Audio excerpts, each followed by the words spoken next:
A buyer persona helps you identify the characteristics of the ideal people you're trying to go after. Normally, creating a buyer persona takes days, but you can do it with MakeMedia in 1 minute. Watch. Inside my MakeMedia account, I've already set up my company profile. You can watch the last video if you want to learn how to do that. What I'm going to do next is click on buyer personas. I can do it two ways: give me ideas, or I can add one manually.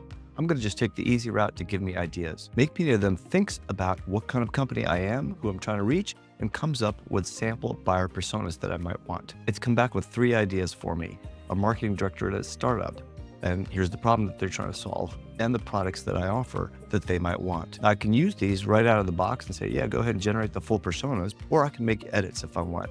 And so perhaps it's maybe not the content operations lead that I want, maybe it's the CMO. So make a quick change and then click generate personas. Once my personas are ready, I'll get an email message and I can click to go right back into my account and see the personas. I'll click on the first one and you can see the details of this persona.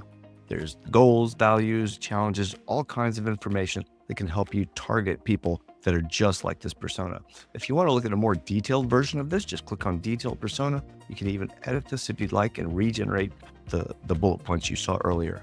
You can create as many personas as you'd like. Just click buyer personas and start making them.